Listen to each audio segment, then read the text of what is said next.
Welcome students, today's class for class 11।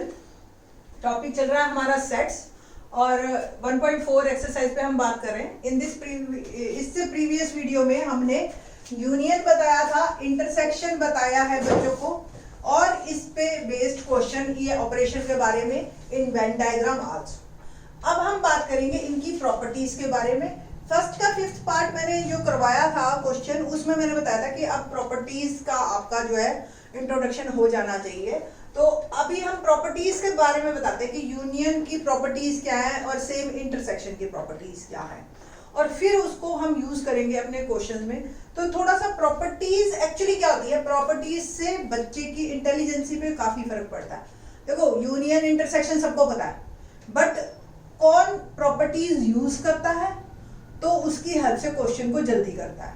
कौन है जो हॉट्स को करता है, हॉट्स मतलब हायर ऑर्डर थिंकिंग स्किल्स। तो with the help of properties हम हायर ऑर्डर थिंकिंग स्किल्स के क्वेश्चंस को भी अच्छी तरह से कर सकते हैं। तो पहले हम प्रॉपर्टीज ही करते हैं और यूनियन की। ठीक, तो प्रॉपर्टीज ऑफ यूनियन, क्या पहली प्रॉपर्टी है इसकी? क्यों? Commutative property. ठीक है, कम्यूटेटिव का आपको क्लियर है। आप ए यूनियन बी करो या बी यूनियन ए करो, ए और बी दोनों में से किसी का भी यूनियन करो, ए पहले बी बाद में, बी पहले ए बाद में, कोई फर्क नहीं पड़ता है ना। ठीक, नेक्स्ट हमारा है, इसको कम्यूटेटिव लॉ कहते हैं। सेकेंड प्रॉपर्टी हमारी है associative, A union B union C और A union B union C. इसमें क्या करना है हमने? पहले बी और सी का यूनियन करो और फिर ए का करो, या ए और बी का करो पहले और फिर सी का करो, कोई फर्क नहीं पड़ेगा। जो अल्टीमेटली रिजल्ट आएगा इन बोथ सिचुएशंस सेम। तो ये हो गया हमारा associate law. Third very important one, law of identity है हमारे पास, A union phi is equal to A. यानी कि फाई का यूनियन अगर आप किसी के साथ भी करते हो तो सेट्स पे कोई फर्क नहीं पड़ेगा। यही हमारा फर्स्ट का फिफ्थ पार्ट था। आपको थोड़ा सा रिकॉल करवा दूं, या पिछली वीडियो में अगर आपने देखा हो तो ए एक सेट दे रखा है हमारा 2 3 1 2 3, ठीक है, और एक बी सेट है 5। तो ये ए यूनियन बी जो है 1 2 3 एज इट इज आ गया था, यानी कि ए इटसेल्फ, बी का कोई रोल नहीं है। ठीक, तो इसको हम कहते हैं आइडेंटिटी लॉ। अगर हमें इससे पहले ये लॉ पता होता तो हम डायरेक्ट लिख सकते थे that is equal to A. Okay, fourth property है हमारी A union A is equal to A, और इसको हम कहते हैं आइडेम्पोटेंट लॉ।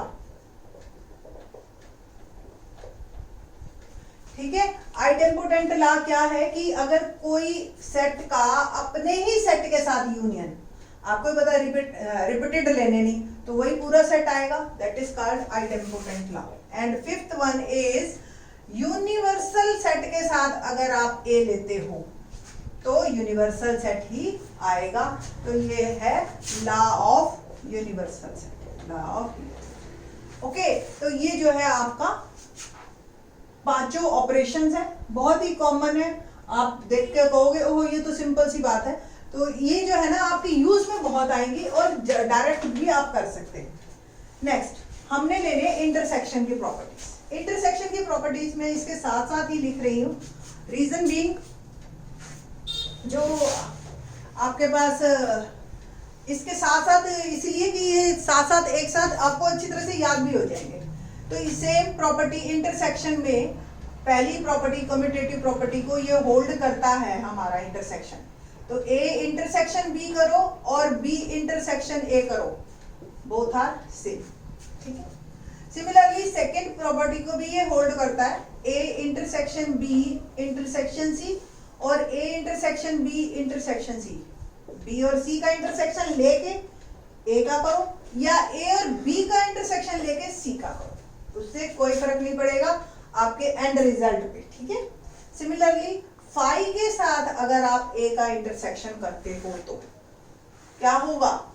फाई ही आएगा, है ना। यहाँ पे चेंजेस हैं, इंटरसेक्शन मतलब कॉमन। जब एक तरफ एम्प्टी सेट है आपका तो आंसर एम्प्टी होगा, इसलिए मैंने फर्स्ट के फिफ्थ पार्ट में बोला था कि आपको प्रॉपर्टीज करवाएंगे इसके। डायरेक्ट, क्योंकि बी फाई है तो आपका फाई आ गया, ठीक है।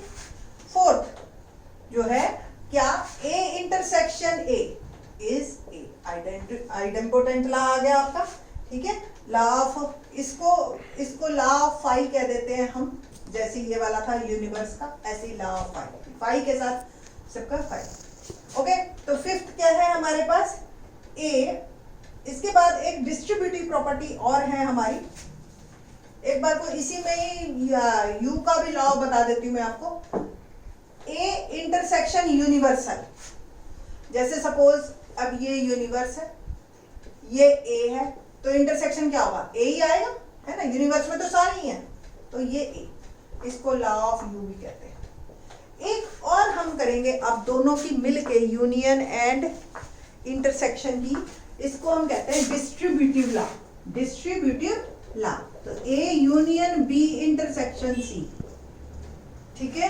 तो क्या आएगा इसमें, ये आप कॉमन करते आए हो, a इंटू 3+5 देखो, या x प्लस वाई, तो ये आपको आदत है 2x प्लस 2y लिख देते हो ना, एक्चुअल में आप ये डिस्ट्रीब्यूटिव प्रॉपर्टी लगाते हो, ठीक। तो सेम इसमें भी हमने डिस्ट्रीब्यूटिव प्रॉपर्टी लगानी है, तो a यूनियन b इंटरसेक्शन बीच में आ जाएगा और a यूनियन c, तो ये डिस्ट्रीब्यूटिव प्रॉपर्टी होल्ड करता है। अब इमीडिएट स्टूडेंट्स के दिमाग में क्या आता है कि यूनियन अगर अंदर और इंटरसेक्शन बाहर हो तो क्या ये सेम प्रॉपर्टी होल्ड करेगा, तो इसको भी आप ऐसे लिख सकते, ठीक है। देखिए ए इंटरसेक्शन बी, यूनियन बीच में आ गया, ए इंटरसेक्शन सी, ये एक दूसरे के ड्यूअल कहलाते हैं, ठीक है। एक कर लिया तो ड्यूअल इज आल्सो ट्रू। तो ये सारी टर्मिनोलॉजी और ये प्रॉपर्टीज आपको क्लियर होनी चाहिए। और फिर अब हम क्वेश्चन करेंगे एक्सरसाइज 1.4 का क्वेश्चन नंबर 2, 3 एंड 4, ठीक है। क्वेश्चन नंबर 2 करते हैं, बड़ा ही इंटरेस्टिंग क्वेश्चन है। अभी हम प्रॉपर्टीज करके हटे हैं तो थोड़ा सा दिमाग में, मैं एक्चुअली जब क्लास में पढ़ाती हूँ ना तब तो मैं वेट करती हूँ कि स्टूडेंट्स खुद पूछे इस क्वेश्चन को, बट क्योंकि ये वीडियो बना रहे हैं तो आप लोगों को मैं खुद ही बता देती हूँ ये बात। क्या है क्वेश्चन, लेट ए बी है और बी ए बी सी है, ठीक।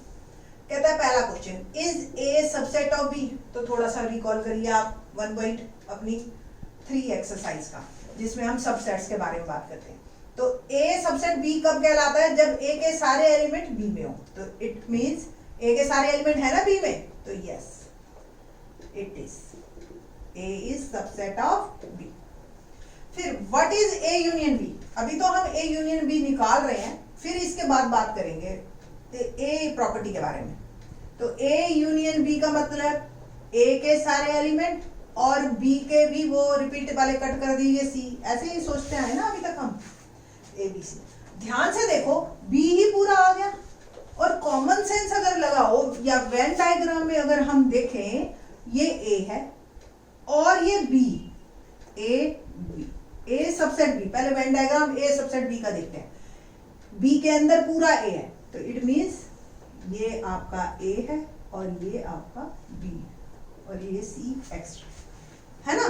तो इस तरीके का बना आपका, तो आपको खुद ही दिख रहा है कि ए सबसेट बी का, और यूनियन में क्या आएगा, खुद सोचो आप, जो बड़ा है ऑब्वियस वो सारा ही आएगा, है ना, तो बी इटसेल्फ। तो यही क्वेश्चन थर्ड है, देखो वो प्रॉपर्टीज बेस पे बात कर रहा है कि if A and B are two sets such that A subset B, then what is A union B. तो व्हाट वी हैव डिसीजन निकाला हमने कि जो सुपर सेट होता है, अगर सबसेट और सुपर सेट की बात हो रही है, तो super set is union of both sets. यहाँ पे क्वेश्चन हमारा बुक का तो खत्म हो गया, बट मैं आपको एक एडिशनल देना चाह रही हूँ। एक क्वेश्चन और भी बन गया कि what is A intersection B, है ना। तो ए इंटरसेक्शन बी क्या होगा बताइए आप, सीधी सी बात है, कॉमन तो सिर्फ इतना ही पोर्शन है ना। अगर आप यहाँ देखो ए इंटरसेक्शन बी, तो ए बी यानी कि सबसेट, ठीक है। तो यूनियन में सुपर सेट बन जाता है, यूनियन और इंटरसेक्शन सबसेट बन जाता है। अगर दो सेट ऐसे मिल जाए जो एक दूसरे का सबसेट हो, ठीक है, तो सबसेट वाला इंटरसेक्शन और यूनियन वाला सुपरसेट बनता है। ठीक है, now question number 4। Fourth question में देखते हैं, कहते हैं ए सेट दे रखा है 1 2 3 4, बी सेट दे रखा है 3 4 5 6, सी में 5 6 7 8 और डी में 7 8 9 10। फर्स्ट हमारे पास 7 पार्ट है, सिंपल से है, जल्दी जल्दी हो जाएंगे। ए यूनियन बी, यानी कि ए और यूनियन बी, ए और बी। ए के पहले मैंने सारे लिख लिए 1 2 3 4, ओके। नेक्स्ट 3 और 4 कॉमन हो गए, कट गए, और ये हमारा हो गया 5 and 6, ठीक है। Next A union C, A union C, तो ए के मैंने सारे एलिमेंट लिख लिए 1 2 3 4, और सी के साथ कुछ भी कॉमन नहीं है तो 5 6 7 8। थर्ड है B union C, B union C में देखते हैं हम, बी के सारे एलिमेंट लिख लीजिए पहले, और सी में 5 और 6 रिपीट हो गया, दैट्स व्हाई 7 और 8 ओनली। फोर्थ पार्ट है मेरे पास बी यूनियन डी, मेरे ख्याल से करवाने की जरूरत नहीं है, बच्चों को अपने आप कर सकते हैं। बी के सारे एलिमेंट लिख लिए 3 4 5 6, अब कॉमन कुछ भी नहीं है, सो 7 8 9 एंड 10। फिफ्थ पार्ट देखिए A union B union C, तो ए और बी के पहले ए और यूनियन बी उठा लो एज इट इज, ठीक है, और उसके बाद सी वाले 7 एंड 8, ठीक है। Next A union B union D, तो ए और B union, A B union के उठाए हमने, प्रॉपर्टी हम कर ही चुके हैं। डी के जो कॉमन है, देखो कॉमन कुछ भी नहीं है, तो सारा आ गया आपके पास, तो यूनिवर्सल सेट आपको याद है, पढ़ा था आपने, तो वो ये यूनिवर्सल सेट भी बन गया ऐसे। तो B union C union D, पहले बी यूनियन सी उठा लेती मैं, 3 4 5 6 7 8, ओके, और फिर यूनियन डी, और डी के यूनियन, 7 8 रिपीट हो गया, 9 एंड 10, ओके। तो इस तरीके से ये हमारी क्वेश्चन सारे हो गए यूनियन के कंप्लीट, और ये हमारे यहाँ तक ही है क्वेश्चन। नेक्स्ट क्वेश्चन 6 ऑनवर्ड्स हम जो है नेक्स्ट वीडियो में बनाएंगे। थैंक्स।